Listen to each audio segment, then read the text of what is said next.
QXYZ, Cape City News. Tonight, Cape City honors the Silver Age superhero Helping Hand at the Hubert J. Quigler Center. The hero will be honored during intermission of an NHL showdown between the Cape City Freezer Burn and the St. Louis Blues. Helping Hand was a leading Cape City hero from the Eisenhower era to the 1990s when he retired after some 40 years of active service. Mayor Goldie Briggs says the honor is long overdue. In a world with live streaming superheroes and shock culture villains, let's not forget Helping Hand is the real deal. When other Cape City heroes stumbled and fell, Helping Hand stayed the course, fought the good fight, and never let us down. Tonight, Cape City gives Helping Hand the thanks he deserves, while we still can. In other news, the Bay City supervillain known as Coupe de Gracie has escaped from the psychiatric ward of Cape City's Marks Penitentiary, where she was undergoing evaluation after conviction for the firebombing of several roller skating rinks in the greater Bay City area. Cape City Police Star Squads and Shepherd units are on the case. Coupe de Gracie can be considered armed and extremely dangerous. Anyone with information is urged to contact authorities. More news is on the way, but first, this message.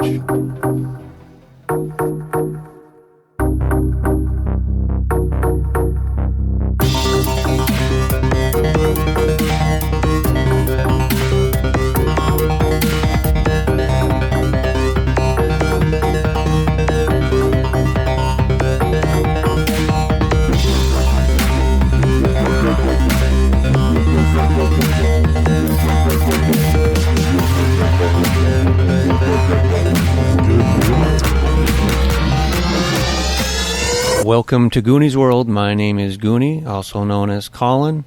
And if you're listening to this on the day it comes out, then Happy New Year's Day and Happy 2024. And I'm going to change things up. I'm here with Lunicorn, also known as Lynn. Hello, and Happy New Year. And I'm here with Meanie, also known as Ryan. Yo, bro, it's going to be the most lit year. 2024, man, you have no idea. And that, if you're just joining us, that's how he always talks. Yeah, it is. It's not in character. Yeah. I was just prepping them, you know. Yeah. Yeah. And, of course, we have our gifted game master, Johnny Farrell, also known as Sean. Hey, and I am gifted. I am special. I'll admit it. You're special. Yeah. I am. Let's just call it special. You're That's quite right. special. That's right. Mm-hmm. Well, it's such a great word. It's got such a wide range of interpretations. But we are back after our long winter's nap. And this time we're going to get super, and we're going to do some super heroics. And we're going to use a Tricube tail system that Richard Woolcock developed. We're using the Metahuman Uprising subset of that system. But we're going to set the game in Cape City, which is the superhero setting that we've been using in our own group for 20 some odd years now. So it's got a long and storied history, and it's been the setting for 2 of our podcast series, I believe. I think just 2. Everyone is John was set in Cape City, and our Prowlers and Paragons series was set in Cape City. But I ran both of those, right? So this would be your first. That's my first Cape City here as a game master. And can I also add, it was kind of in Cape City. Your nuked game that Ryan also ran was sort of like a future kind of Cape City, maybe a different timeline or something. Yeah, potential multiverse future. Of course, the whole idea of a multiverse not being alien to the superhero genre. And so we have a crisis on infinite multiverses here. But we're back in Cape City tonight. You don't need to have listened to any of those podcasts to enjoy this one or even know that much about Cape City. Just know that Cape City is a fictional metropolis in Wisconsin, but it's a huge major city, comparable to Chicago. And since the dawn of the superhero age, it's always been a mythic arena for epic battles between heroes and villains. But before we go crazy with a lot of exposition, let's just go ahead and meet 3 of those Cape City heroes now. And since I said Cape City has such a rich history, let's start with a character who played a very big part in that history. we'll start with Goonie and have him tell us about your hero. And when you guys introduce yourselves, go ahead and introduce your game mechanic stuff too. Like, let us know what your perk and quirk and all that for those of us who know the Tricube Tales system or want to know more about it. So, Goonie, take the mic, my friend. Okay, so I'm playing... He's kind of I would say maybe a Silver Age superhero, who is now elderly. His name is Helping Hand. And he is still, I'm not going to say exactly how old he is, but he does look old, although he's still does aerobics and stuff to keep fit.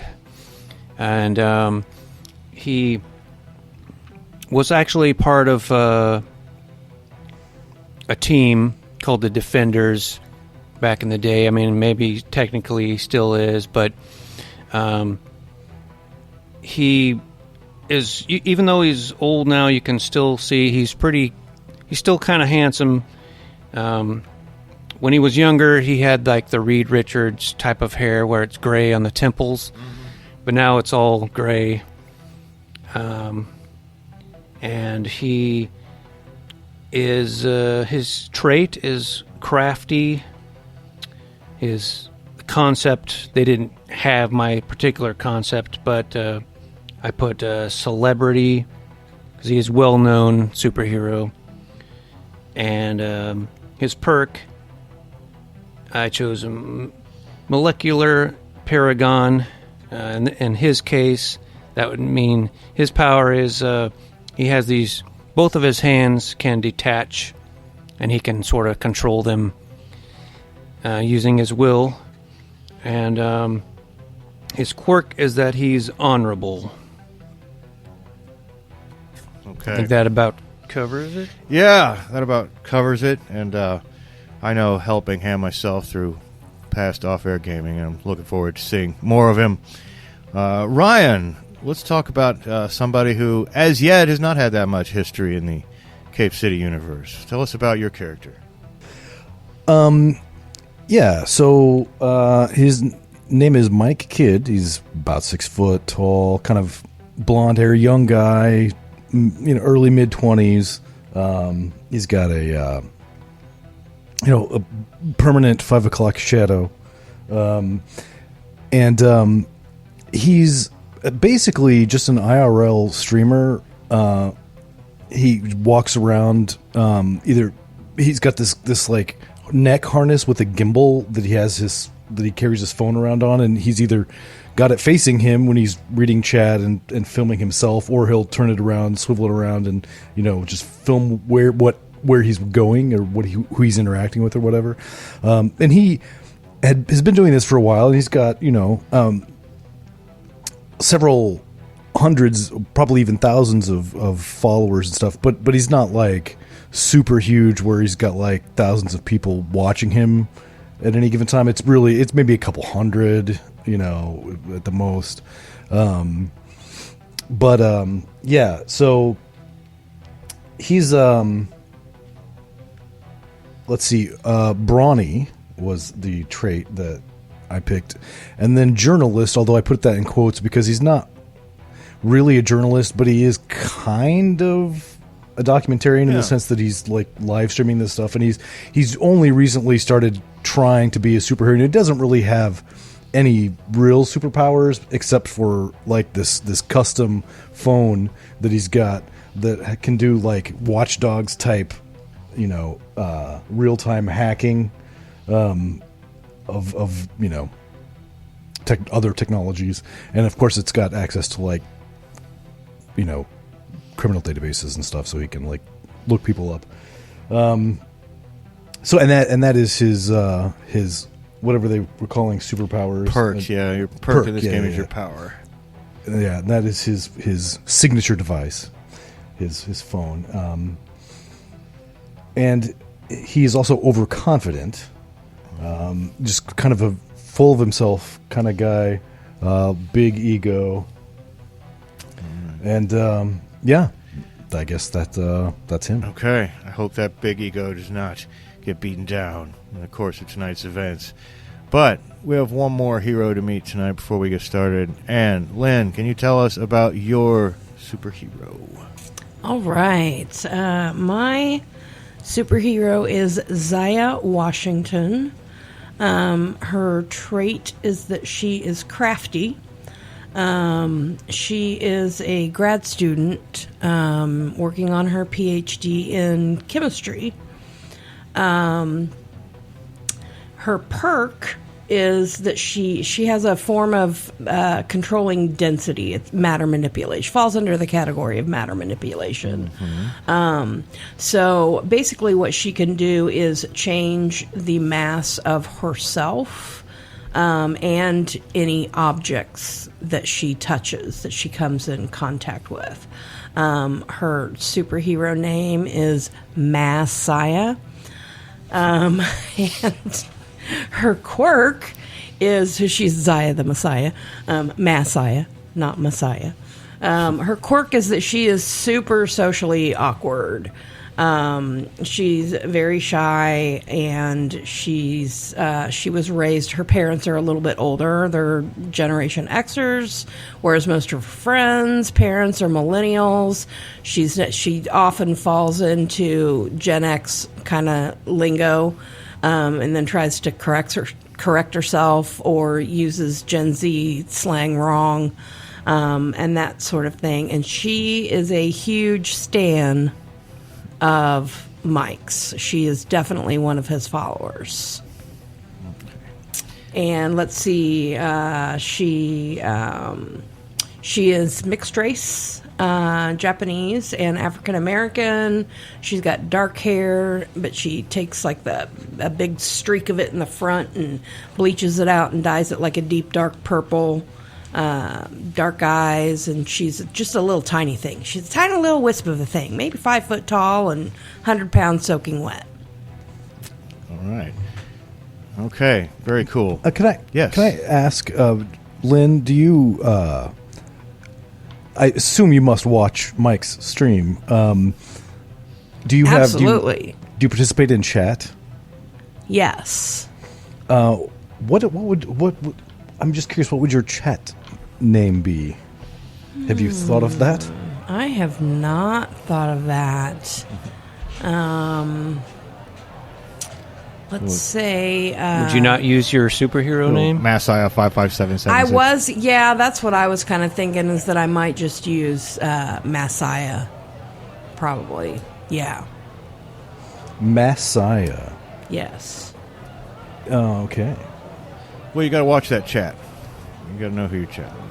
So, we are going to go ahead and jump right into Cape City, though. It is a Friday night, and we're outside the Hubert J. Quigler Center at a NHL showdown hockey game between Cape City Freezer Burn and St. Louis Blues. And as you may have heard on the news earlier, Helping Hand is going to be honored at a ceremony during the intermission of this game for his years of service and achievement to Cape City. And the Hubert Quigler Center is actually an older arena. It's old Art Deco era. It's a big block, without much windows, that Art Deco sandstone. Seats about 11,000 roughly. They've also got about a 2,000-seat theater in there. But crowds are streaming in. There's scalpers who are outside wandering around selling some tickets. There are buskers performing on the street. You guys can see there's a CCTV news van with the satellite uplink to the EFX network. When I say you guys, I mean our younger heroes. The Rizzler and the Messiah, or Messiah. You're in the crowds approaching the Hubert J. Quigler Center. So we're just assuming that you're here tonight for whatever reason. And we're going to start with you guys. So we've set the scene, and you're wandering along. And I imagine that probably Mike is talking, but not to anyone who's here necessarily. We're going to have you guys, let's see what the world of an IRL superhero is like as you approach the Hubert J. Quigler Center for this very special game. So, we're in a crowd of people, right? Yeah, there's people around. I wouldn't say it's a tightly packed crowd, but it's a decent milling about here in front of the front of the big, great double doors, stairways going up to the double doors. A lot of excitement. Now, are we here together, or are we just both just happen to be in the same crowd? Well, that's really up to you. I don't know if she'd like start following you around in real life, or whether she would like to come up and introduce herself right now, which might be also cool. Well, I think it would be pretty funny because I'm obviously streaming this right now, this event, and if she's watching on her phone as she's going, then she might be like, "Oh my God, he's here!" And then like try to find me. So that seems like as good a place as any. Absolutely. I think that sounds wonderful. Let's go ahead and do that right now, and I'm sure the helping hand doesn't mind waiting a bit. He's inside already, having little cocktail wieners and that type of thing, talking to people. But go ahead. So Mike has his camera, his gimbal, his camera or his phone pointed towards himself at the moment. So he's like, and he's got a chili chode in one hand. And he's like, takes a bite of it, and he's like, after he swallows it, he's like, "Bros, this chili chode is bussin', straight bussin'." He takes another bite and chews it up, and he says, and he's just kind of like looking at his phone for a minute, like squinting at the screen, and he says, "Timmy is gay. I really hope your name is Timmy and you are gay, or that username is like totally not appropriate, dude." And so he just takes another bite of his chili chode and continues walking into the toward the Hubert Quigler Center. All right. Well, you know all this is happening, Zaya, because you're there, and you look across the street and past a row of cabs and a Cape City police car. You see hustling up the stairs, great big block-wide stairs that lead up to the rows of double doors that lead into the center. You can see him. There you see him, his neck gimbal. There he is in real life, IRL. OMG. OMG. So I'm gonna run over there. Is that my kid? Raina, the selfish duelist, thanks for the donation. Appreciate that. Didn't mean to donate while you back there, but man, I was just enjoying this bus and chode. Bros, you know how it goes. That's just gotta. Oh, and is that Blaze 420 247 or Blaze 420 24/7? Oh, right on. Yeah, sorry you're having problems with your girl, man, but I'm sure it'll work out. Yeah, you see him. It's obviously him. As you get closer and closer. If you run across the street and you dart up the steps, you can find yourself within, talking distance to him. Do you want to approach him? Okay, yes, I do. Whoa! Oh, hey! Hi. Hi. I'm Stan. I'm a huge Stan. I'm on your channel. I go by that. My screen name is Messiah. Messiah. Okay. Yeah. Well, that's cool, bro. What are you doing here? Just coming to the a concert, right? It's a hockey game.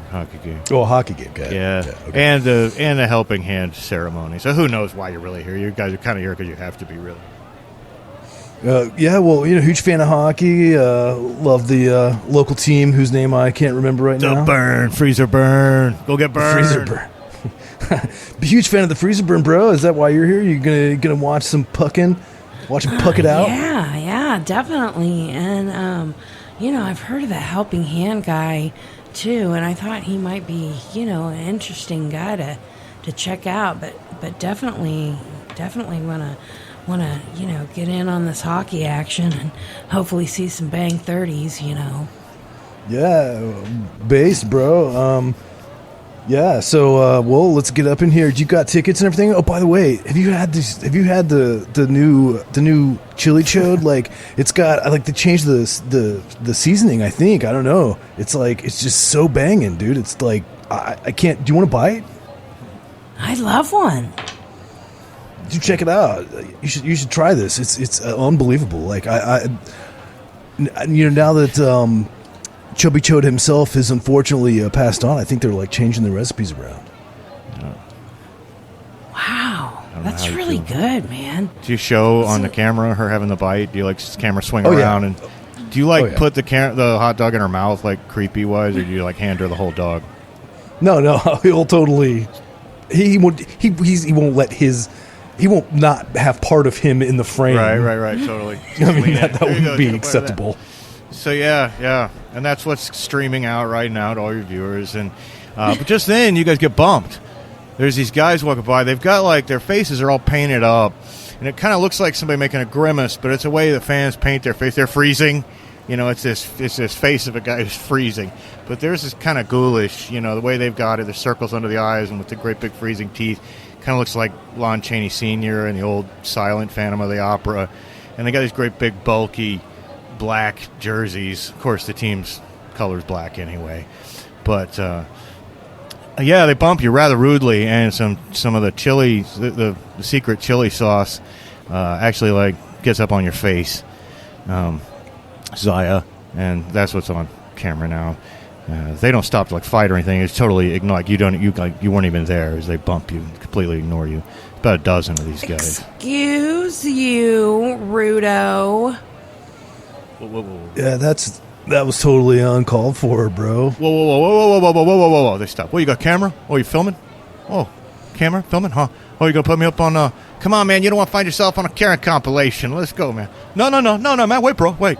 Well, you got some kind of problem? I accidentally bumped into you, okay? I'm sorry. Is that what you're looking for? Yeah, bro, As just a matter apologize. of fact, that's right. All right. Okay. I want to say this. I want to shout Exactly out. what I'm looking for. All right. I'm going to say, no, put the camera on me. Put the camera on me. Put the camera on me. Put the camera on me. Okay. I want to... Bro, chill. Okay, I want to say shout out to my moms, and I'm sorry I bumped into you. Okay, I'm sorry. Apology accepted. Yeah, will you come on? You're supposed to be drawing attention to yourself. Let's go, you dummy. I want to smack him in the back of the head. You're going to make us all look bad. And they go off. But that was certainly unfortunate. A woman rushes up to you, though. She's just got a microphone that's hooked into her phone. Not like a TV camera with her. It goes, hello, Trisha Takagawa with Cape City Comment. Do you have time for a quick comment? So you're here tonight, and one of the things that's going to be happening tonight outside of the game, of course, is they're going to be honoring Helping Hand. And I do think, after a little Google search, I know who I'm talking to here. And it looks like I'm talking to a couple of young superheroes. Is that correct?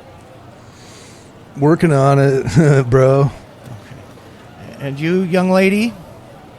Yeah, I have some things I can do. Mm-hmm. Oh, my, you're awkward. That's just adorable. I just wonder, what do young people today think of a hero like Helping Hand? Do you have any words that you'd like to share with the readers of the Cape City Comment about... do you want to make a comment for the comment about Helping Hand?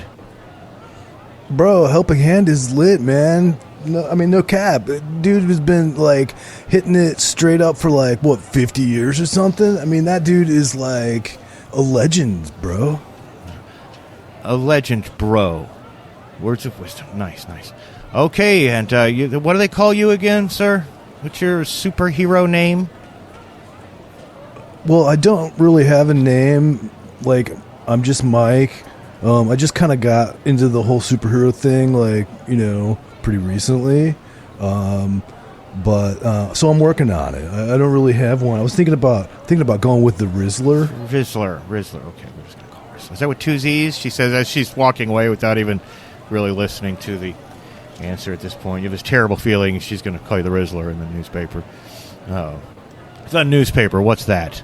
But I imagine the Cape City Comet surely has a very strong web presence. Up with all the latest. Well, we're going to swing away from you guys and go back into the Hubert J. Quigler Center and go out across the ice, and the camera will pan up to this glassed-in, VIP booth.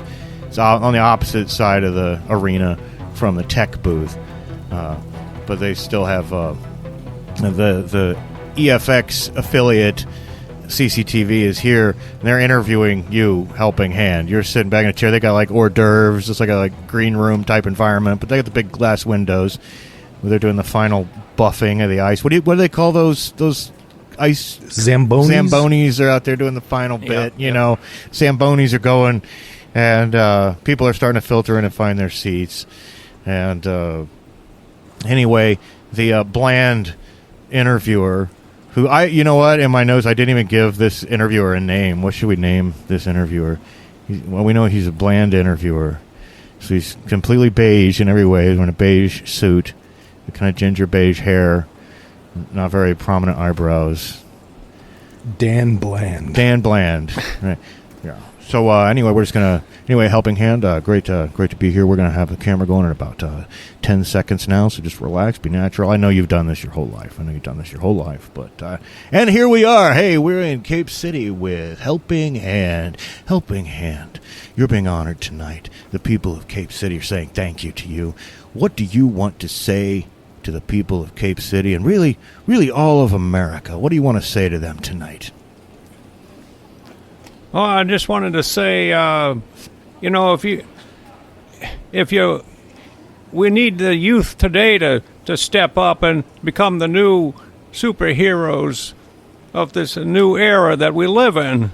And, back in my day, having hands that could come out of your body, and float around, that might not sound like a big deal today, but it was a lot back then, and you could, and I made the most of it. And I think today with, you got these kids with all kinds of powers, and they need to step up, and if that's what they say, the kids say today, step up and make something of yourself, and that's what I'd like to say. Even if you don't have any powers, just go out and help somebody. That's what I did. Yes, you gave them a helping hand. Words of wisdom to the younger generation. Speaking of generations, you fought some of the greats back in the day. Baron Khan, the Dingler, the Frog, and his second comeback. A lot of people say that Red Hammer was one of your most ferocious enemies. There was a special enmity between you two. Is that the case? Well, I did fight the Red Hammer, but I didn't have any hate for any of these supervillains that I fought against. I believed in rehabilitation. It wasn't very popular.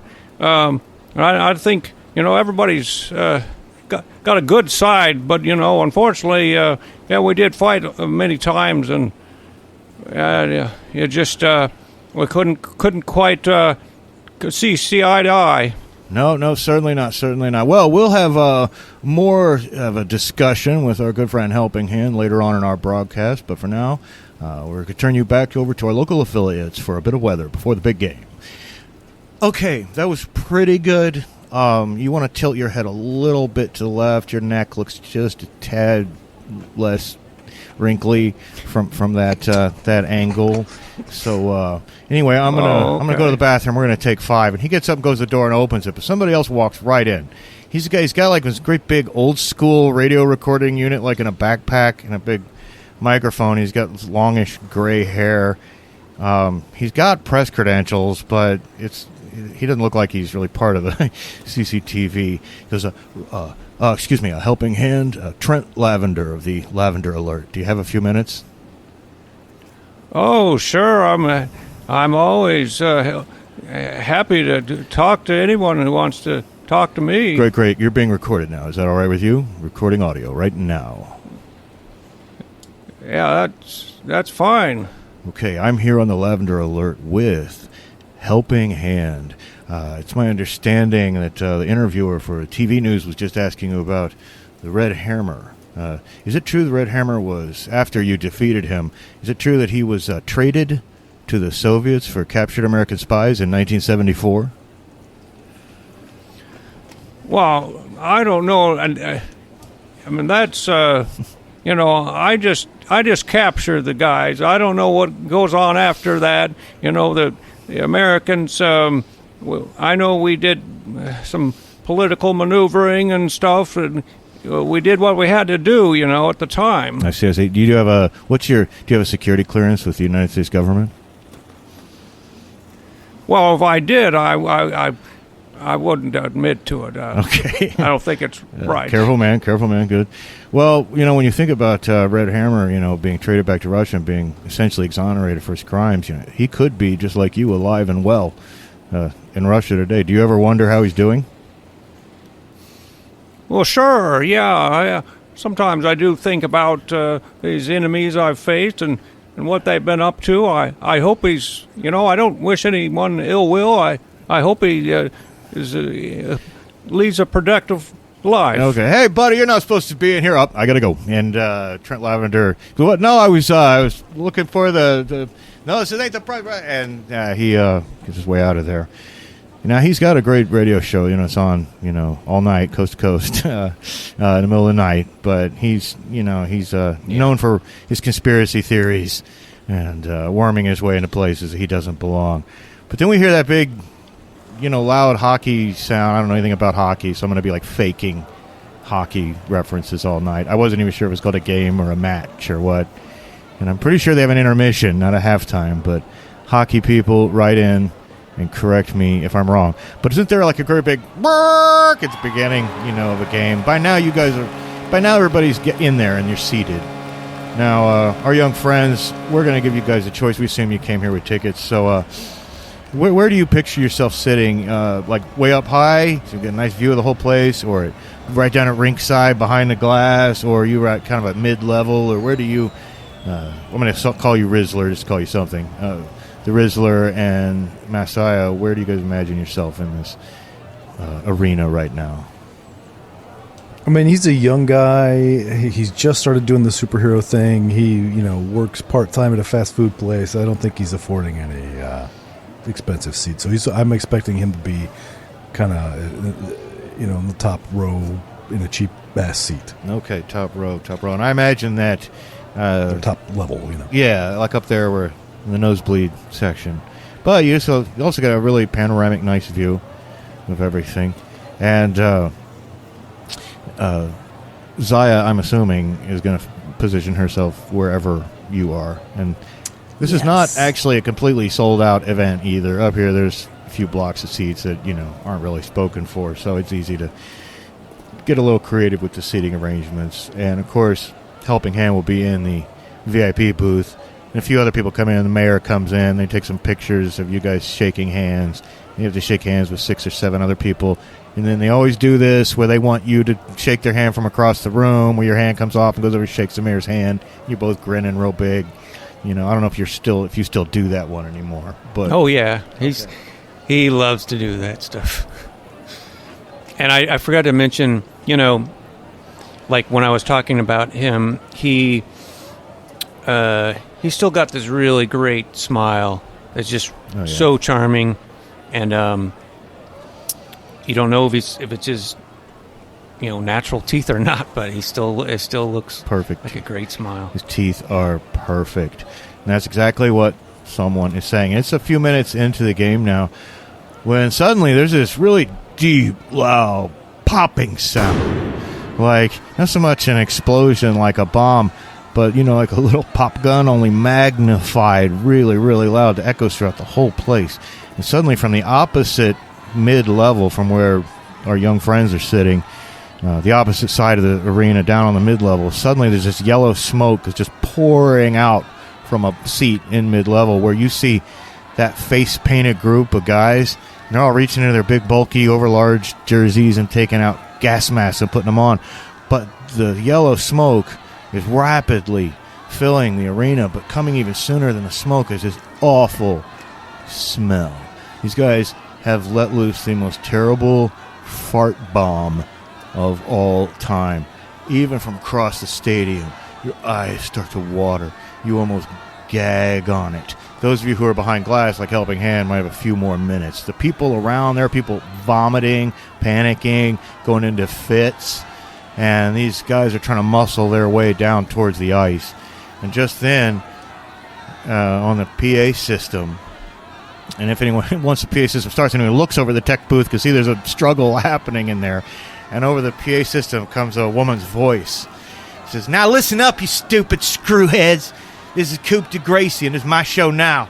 So, let me introduce without further ado, my dumbass boyfriend, Hyperbole. Riding out from the ice with this loud, aggressive, head-banging, mediocre bullshit music starts playing, and this huge guy comes out of skating out of the locker rooms like they do. And he's all in black without any numbers or anything, and he's just got like a skull faceplate with this great big huge stick, and he just starts beating the shit out of the Freezer Burn players, the St. Louis Blues players, who are all trying to they're in a panic now too. They're trying to skate off the ice, but this fog is filling the place. It stinks, and that's our situation that we find ourselves in. Now the mist and the stink is not enough to cause you guys to have like terrible difficulties or anything, but for the average person, it's really unpleasant. All anyone can think of is getting out, but you can imagine what terrible stampede that's creating at the exit points, and that's where we find ourselves. So I think we're gonna go with age over beauty, and helping hand. You see all this happen outside. The mayor drops his martini. Everybody stands up, and Coupe de Gracie, and they're like, "Oh, here she escapes!" And Hyperbole, I never heard of this. What are you doing right this second, helping hand? Oh, my God. Oh, well, you never really retire from being a superhero, do you? I've got to do something. Wait a minute. Are you sure you're supposed to do that? Are you sure you ought to do that? Says Mayor Goldie Briggs. He rushes up to you. I mean, you're getting a little up there. No disrespect. We got Shepherd units. We got Star Squads. It's my duty. I've got to do something. Well, what I've got these powers for a reason. I got to use them. I'm still fit. All right. I can handle myself. God damn, you're a hero. You're an absolute hero, says Mayor Goldie Briggs as a tear runs down his cheek. And meanwhile, outside, during that conversation where the mayor is getting so choked up over this selfless display, what are you guys doing? You see all that. You're opposite of where the smokes are billowing out. You're at the top level. And what do our young heroes do? So, Messiah, bro, do you think we should do something? I feel like we should probably do something about this, gas situation. Yeah, I think we probably should. Yeah, and not to mention, the guy beating the shit out of the other team on the ice, but the gas situation probably would get you, a lot less beat up. But just all the way on the other side, can you think of a creative way to get over there or anything you could do about it from this side of the stadium? About what you can now see is like a canister they must have assembled with bits from under their own shirt. The spraying. It's still spraying. You know how long it's got. It can't spray forever. Gosh. I mean, it could be as simple as just running over there as fast as you can, But just in case, I never know what you guys might come up with. Are there? I assume there are still. I mean, it's still kind of chaos. I'm assuming with people, running for the exits and. Oh yeah, all over. So it seems like it might take some time to get over there, but I think he's just going to get up and turn his camera away from him to show what's the events that are transpiring, and just start running as fast as he can to get over there and at least dispose of this canister. Right, somehow. right. What I assume Messiah is following you, right? As usual, he's standing along behind. Okay. Yes, I'm standing along behind. You rush off after him. Meanwhile, they'll take you a bit to get around, not a terrible amount of time, but you start running and back up in the booth. Now you declared that you got to do something. Superheroes never retire. So what are you going to do? You can see down on the ice a big young fella with the skull mask crack his skulls left and right with this great big oversized hockey stick. There's somebody's got to be in control of the tech booth too, which is on the opposite side of the arena from you. There's another glassed-in booth, and that's where they must have taken over the tech booth if they've got the PA. Okay, I'm going to say, Looks like somebody needs a helping hand. And he's going to take one of his, hands is going to detach from his wrist, and he's going to plunge it right through the glass partition and rocket it down to the guy with the mask. Okay. Try to punch him. Well, that sounds great. And people now realize this is definitely hyperbole. He's a new and unknown villain, but here he is. And I said his jersey was black, but he might as well just have a great big H on it, right? For hyperbole. So, and I should also point out he is skating. He is wearing skates like an actual. But anyway, yeah, go ahead and make a roll. And this would you just need a 5 or 6. It's standard difficulty, and you get to narrate what happens if you succeed, and you get to narrate what happens if you fail. And so, you're rolling 2 dice, but I wish it was 3, but because I'd like to see it succeed. You need a 5 or 6 on one of these. Well, I did not get a 5 or 6. Oh, did you get a 4? Because you can spend a karma to drop. I got a 1 and a 2. Oh no! Well, what happens then? That doesn't. Whatever you just attempted doesn't. What does happen in a failure type of way? Okay. I'm going to say his hand, when it attempts to just fly through the glass, it just only cracks it just a tiny bit. And he, Oh man! I hope that CCTV camera is still not running. No, they're trying to get it going right now. They're debating whether to run away or get footage. They decided to get footage. Is what they're paid to do. But yeah, that's funny. I wish that would have succeeded though. That would have been a beautiful move. We're gonna cut back across the arena to you two. Now you're running around and you're almost there. But I said that the guys, in the jerseys with the ghoulish face paint. We'll just call them ghouls.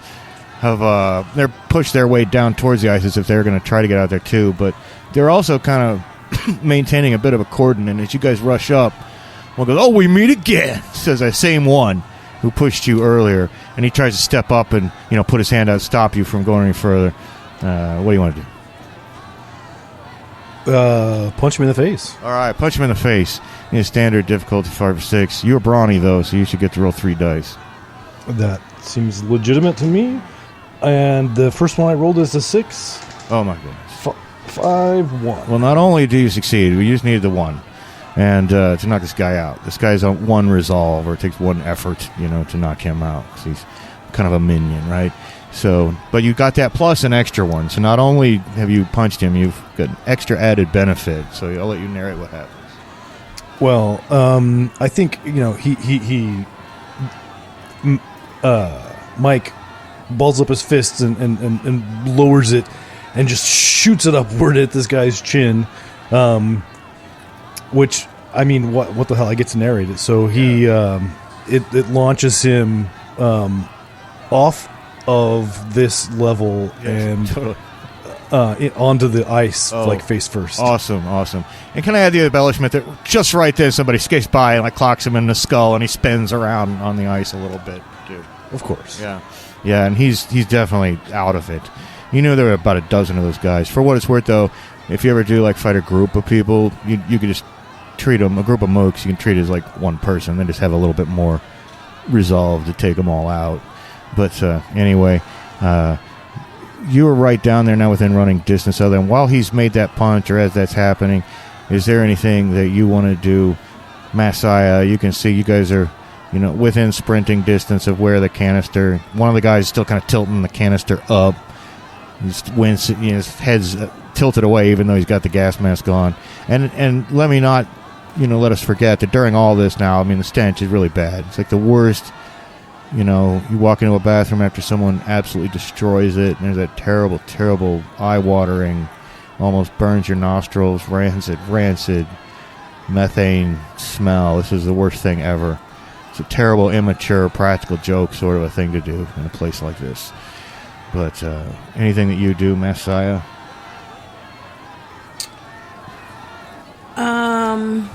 I think I'm going to go after the guy with the canister. Okay, you rush up into the group. You already kind of passed this one guy. There's a few others, standing around, but this one's right there with the canister. As you approach, and what do you do? And so I'm going to hopefully be able to use my crafty trait to see if I can see how to turn that thing off. Yeah, well, at this point, you see it's like literally like pop gun technology. You just got to let it go. But, it can't go forever. There's probably a few more minutes in it. It's not that big. Okay. So you just got to let it go? Well, there's until the gas is out. And this is a custom-built device they smuggled in, and they're over large hockey jerseys. Okay. So you get an eye full of all this. I'm gonna. I mean, I know this isn't gonna do any good because the gas can't be stopped. I don't know what to do about the gas. I've thought about trying to change the mass of the gas, but I don't know if that. I think you could do that, but it would be hard. You'd need a 6 to change the mass of the gas. Reach your hand up into the gas. You're technically touching it. Gas is technically an object. It has mass. I think that's very funny. And but I think you're right. It's kind of a stretch. But it's kind of a stretch. You're right. So let's make the difficulty of 6. Okay. And go ahead and get crafty. Now, am I rolling 2? You're rolling 3 dice because you're so crafty and coming up with this plan. And stretching your powers. And I did not. Okay, well, as long as you... 6. Okay. And you can narrate the failure of that. It could be whatever you might think would be of its failure. You have a lot of freedom here. Okay, I think that I am going to, basically overextend myself as I'm trying to come in contact with the gas.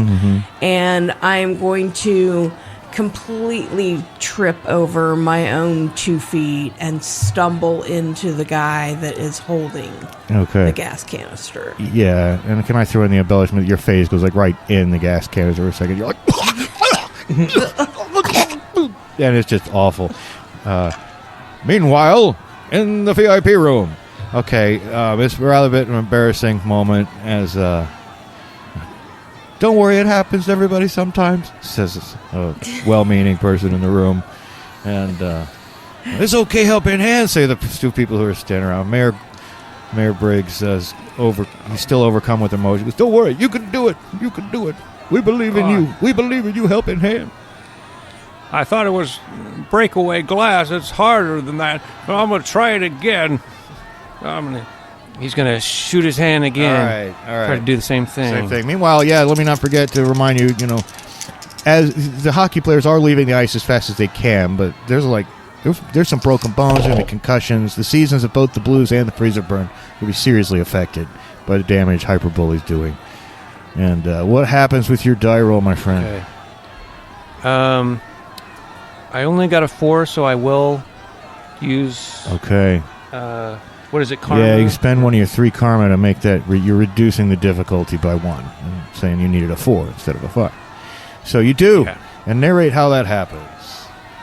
Okay, this time it finally shatters the glass, and you see this streak like a comet.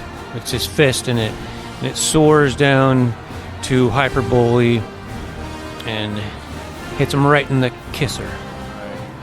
Right in the kisser.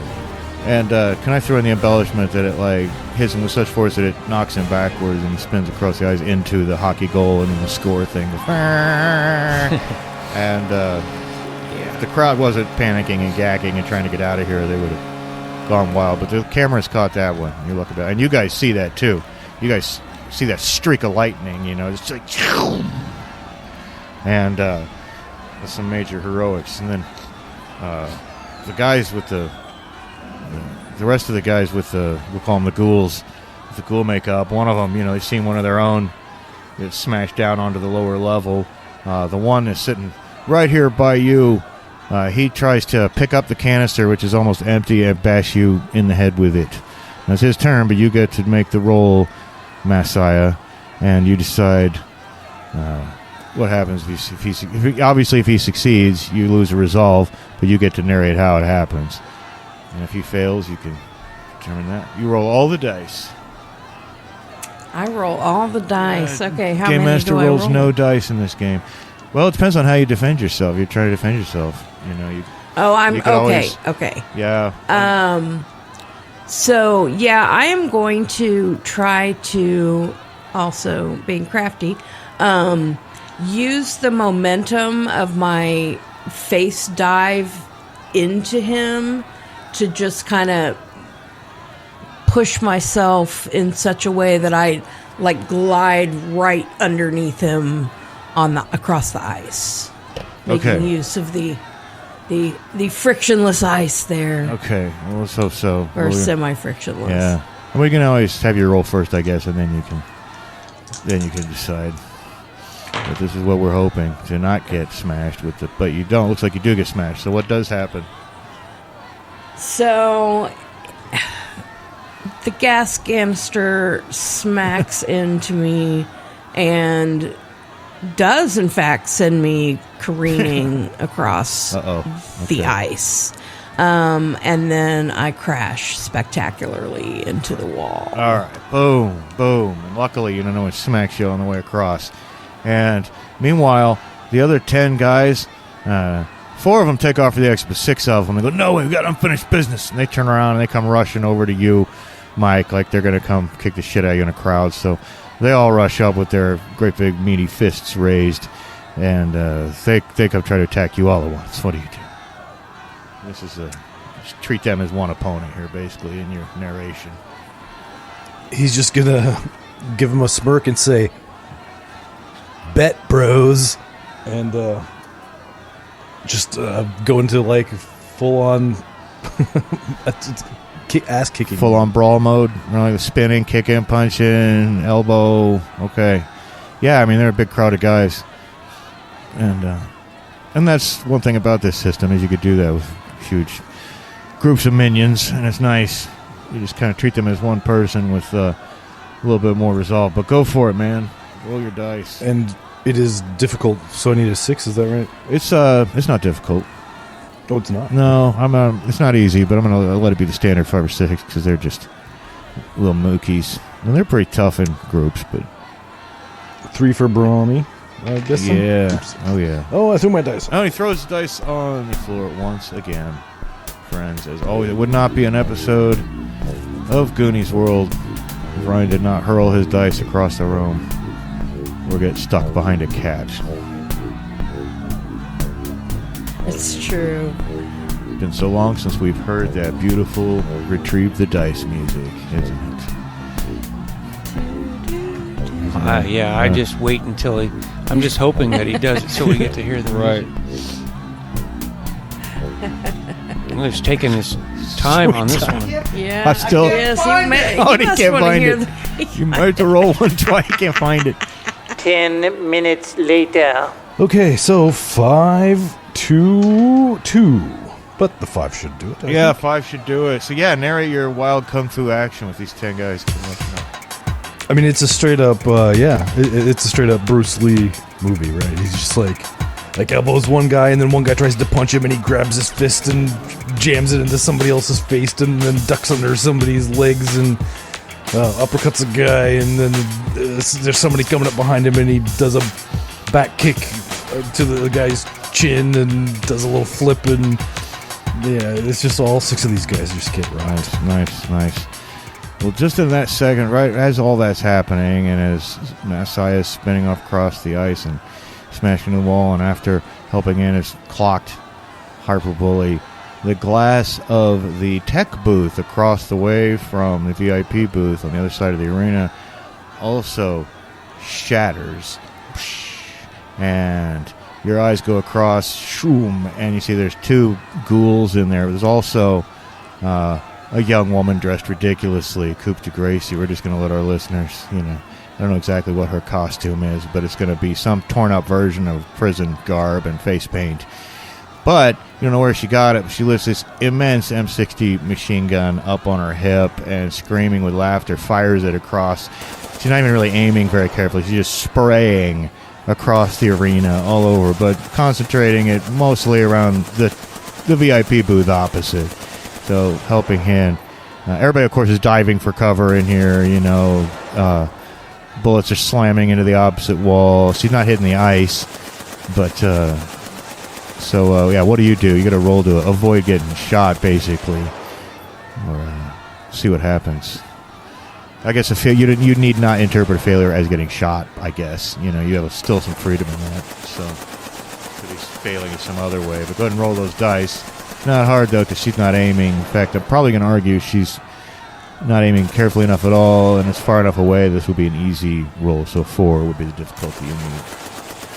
Okay.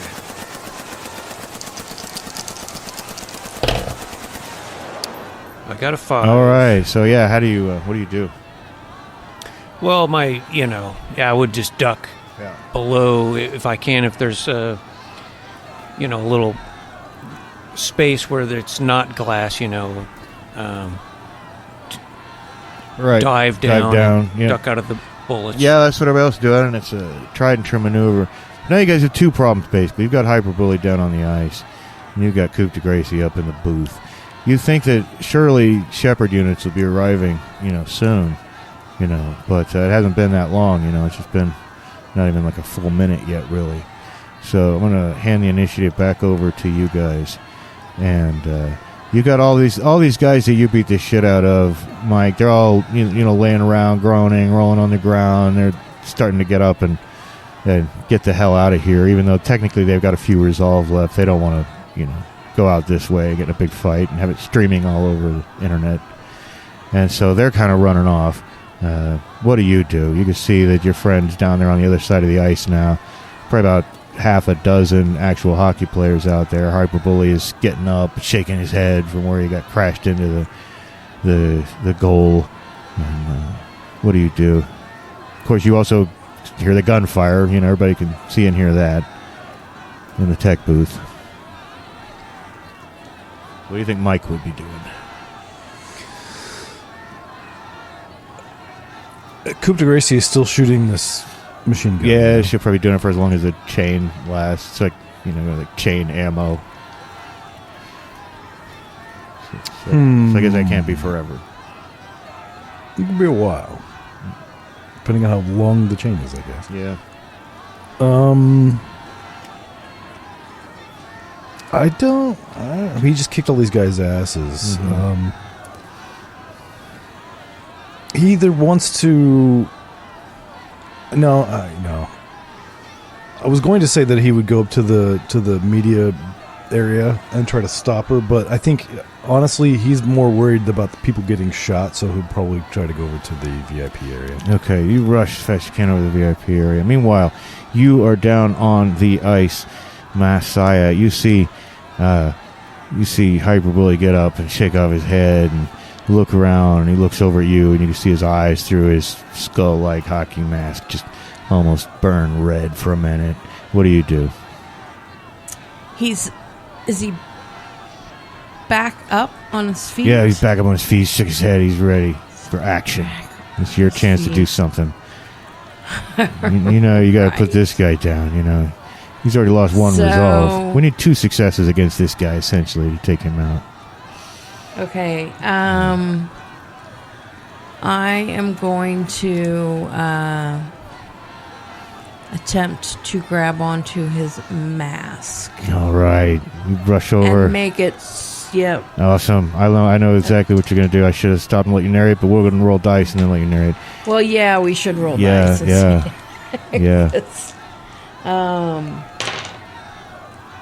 Ooh. What you got? 5 and a 6. Nice. Okay, well, you succeed. Okay. Not only do you succeed, if you narrate in such a way, each of those successes can cost 1 of his resolve. So you could take him down with that extra success. So how would you like to narrate that? Excellent. Okay, so I am going to greatly increase the mass of his helmet, faceplate, whatever it is that he's wearing.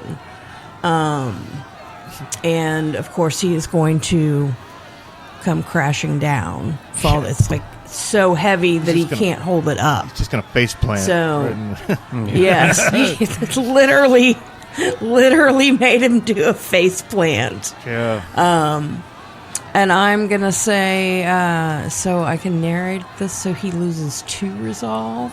So because hit him extra friggin' hard, you know what I mean? So, yeah, he face plants so hard that he just, like, it shatters his nose. His lips are bloody. He's going to have black eyes. He's going to be all messed up from over the PA. You realize, God damn it! You realize how much major facial reconstructive surgery costs, you bitch? And then you hear a stream of bullets as she, lowers the stream of her bullets from her machine gun down onto the ice. Really, the action sort of just following the narrative here, but that's one of the things it's supposed to do. So she's going to go ahead and take her turn now, shooting at you. And so make it roll to get out of the way, incoming bullets. And I'd say after that, her chain's probably about run out. I'm going to do this in a crafty way. You tell me. How crafty are you? Well, tell me how damn you're crafty. How do you describe a crafty dodge? Well, I can use the ice. Damn it! Oh, that's right. I got that nice frictionless surface underneath me, and right. I can slide. Okay, we'll roll those dice, and then we'll see if you slide or not. All right. And I did get 2 5s. Nice. You tell me. 2 slide 6. out of the way. Yep. So, yeah, I just, this time, gracefully sliding across the ice while still on my feet. And in fact, I think I'll do a little twirl on the ice. You are Dorothy Hamill. Lovely. Yeah. Lovely. All right. Well, hyperbole. Who's Dorothy Hamill? Dorothy Hamill, yeah. And got the little Dorothy Hamill haircut. But, your character definitely doesn't know. But, No. yeah. Anyway, you come storming up the stairs, Mike, to the VIP booth, and you open the door and you see, there he is in the flesh, helping hand. Everybody's ducking down, but the sounds of the machine gun have died off now. And so now you two see each other face to face, and this young guy with the gimbal around his neck, he's wearing kind of a costume. He looks like a superhero helping hand. You've never heard of him. You have no idea who he is. But you just talk. He's very young, and he's just popped his head in. Well, about time the backup arrived.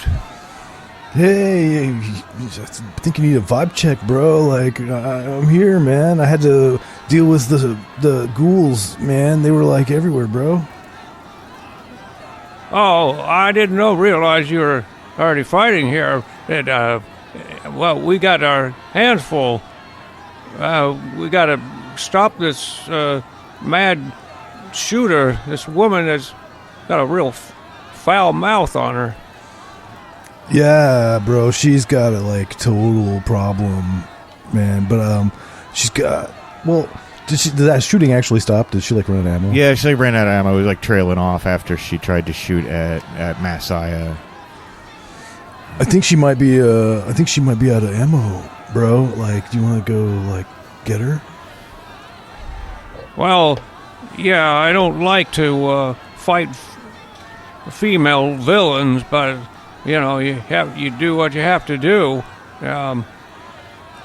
But you watch this. He's gonna detach another fist. Okay. And see, this is how you do it. To teach you something. And look, he's going to try to shoot that all the way across to the other end into the booth. Nice. and do the same thing he did clock her one with her partner. Yeah. Or you should maybe use an open hand. Use the Sean Connery concession. Just give the lady an open hand. But now you punch her. It's okay to punch supervillains. And so, you rocket across the field. Well, we'll let you roll the dice to see. 5 or 6, standard difficulty.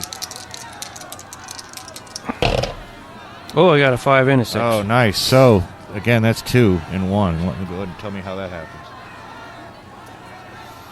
Yeah, I think the fist. I'm going to take your idea, and it's right before it would plunge into her face, it turns into, just an open palm and slaps her.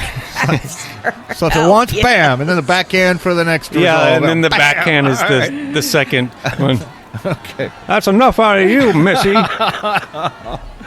Okay. Yeah. I'm going to kick your ass, old man. You coward. Let me get at you. Let me get at you. And then suddenly, rockets erupt from the boots that she's wearing, and she shoots out of the tech booth and rockets across the ice, smashes into the booth. And because she wasn't aiming very well or couldn't, she actually doesn't aim and smash right into Helping Hand, but she looks like she's going to hit you, Mike. She's coming in with her fist out, and she's screaming, ah! And what do you do? Otherwise, you're going to get smashed by rocket-booted Coupe de Gracie. He's going to attempt to time a kick to her face to deflect her off his trajectory and ruin her plan. That sounds great. Go for it. Let's give her a nice brawny kick. She just got the one resolve because she's already been smacked. Oh shit! I dropped the other one. Drop the other guy. But the first roll was a 5. Okay, well, that's all we need to put her down. We won't worry about the extra success then and have you chasing dice. But, you, again, you get to narrate it. My habits, habits die hard of starting to narrate. The kick lands, and she was flying at me, and so, like, her momentum, it shifts her momentum to going up because, I kicked her in the face with my leg swinging up, so I would think that it would shift her momentum, and then her rockets are now pointing at the ground, and she would blast up into the ceiling.